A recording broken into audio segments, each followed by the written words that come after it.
anything below 20% is a relatively low APR. Obviously, if you can get it lower than that, great. But credit card APRs typically tend to be quite high. So they tend to be a bit toppier, round about somewhere in the 20s, maybe even 30s. Okay. Depends on your credit score. Of course, you'll get offered lower rates if you've got a higher credit score.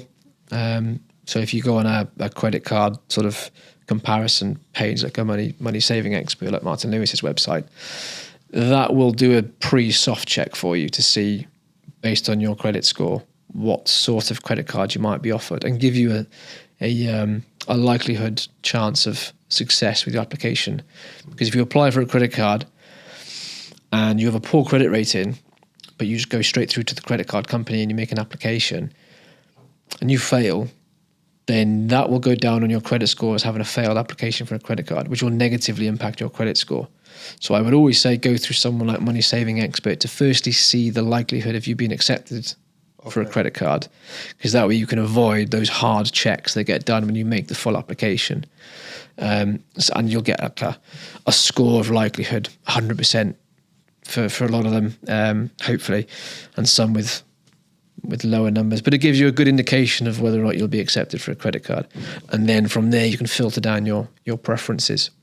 Like I said, low APR, maybe 0% on balance transfers, 0% on purchases for as long a period of time as you can, depending on what you're using the credit card for. If it's for a one-off purchase, maybe you don't need a 24 months worth of 0% interest. Maybe you can get something that's 6 months worth of 0% interest, because that's what you're going to pay off your expense over. But there's a lower APR on that one. So think about what you're actually using the credit card for. And then, okay, does that mean you're after the lowest APR? Does that mean you're after a long period of 0% on purchases or balance transfers? And choose accordingly. But it's going to be down to personal circumstances. What's an example of a high APR then? Figure wise. A high APR. 20% is a high level of interest to pay on a debt. If you think about mortgages, you think about loans, that would be incredibly high. We've kind of got used to this world where credit card companies can just charge APRs of 20% and you think it's a low amount. Yeah. It's not a low amount. It's a very high level of interest on a debt. But in the world of credit cards, anything lower than 20 would be considered lower. Anything higher than 30 would be a very high level of APR. Very high. Okay. And when you spend money on a credit card and you pay back before its due date, do you pay interest on that? No. You don't? No. So APR doesn't really matter for people that are planning to pay their debt off before it's due? Correct. APRs are applied only where there is a balance after your due date. Okay. So as long as you're paying it off before your due date or on your due date, then there's no interest payment applicable. So for a person looking to build credit, who's got bad credit, they could only get a really high APR credit card. As long as they're paying that debt off before the end of the month, they'll be able to build good credit and not really have to worry about that they've received a bad APR credit, a non-favourable APR credit card, since they weren't offered anything better.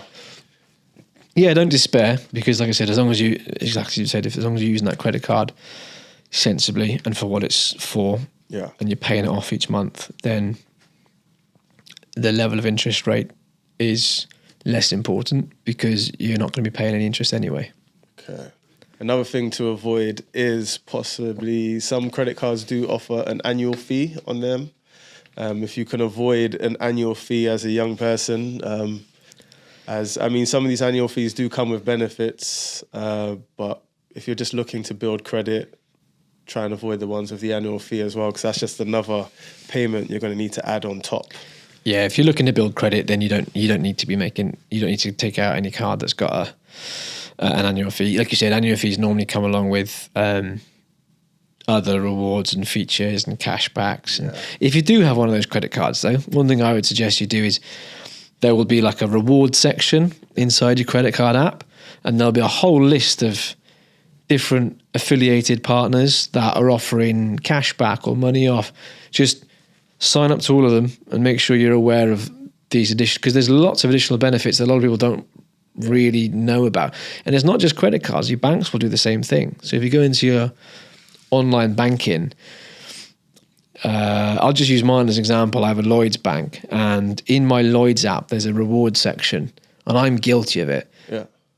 In there's so many different ways that you can save money or get extra cash back just by simply just signing up for all of these different sort of promotional offers. Yeah. It doesn't cost you anything. Yeah. All you got to do is use your card and have signed up for the promotional offer. Yeah. And you can get yourself extra cash back, extra money off on certain things if you're shopping in different places. Yeah. What you don't want to do is and I have seen it happen, is where you see, there's a promotional offer for this place, and you were never intending on going there anyway. Yeah. That's obviously where you fall into the trap of Yeah. this marketing technique where it makes you feel like you've been offered a great deal, but actually you never wanted it in the first place.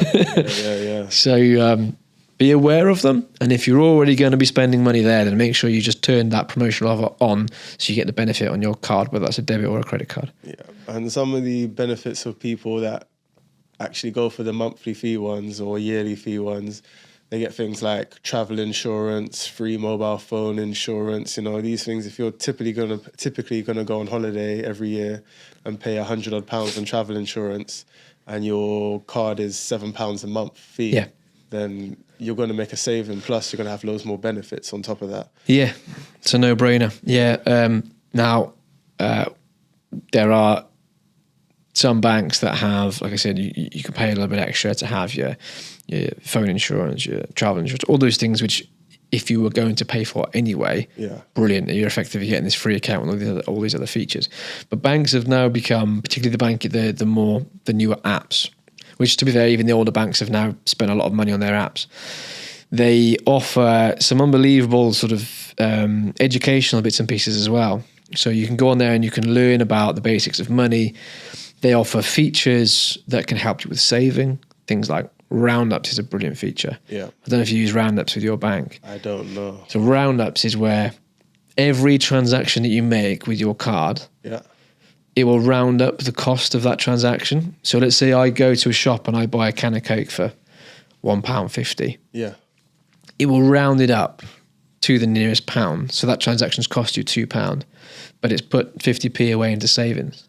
Okay, yeah. And it puts into a separate bank account for you that's away from your current account. Yeah. Really great way of subliminally saving money. Yes. As you go. Yes. I think they're fantastic features. Because if you need to dip into it, then you've got this sort of sidecar savings pot. Yeah. Which really great for things like if you're saving for Christmas, presents for Christmas, or a holiday that you're going on in 6 months. This is just an easy way that the banks have made it for you to just put some money aside. Okay. I mean, I do something similar. I'm a person who still likes to use cash. Yeah. I try to spend cash as much as possible to keep it in the system. Yeah. We've had all these videos keeping the economy going. Yeah, since COVID.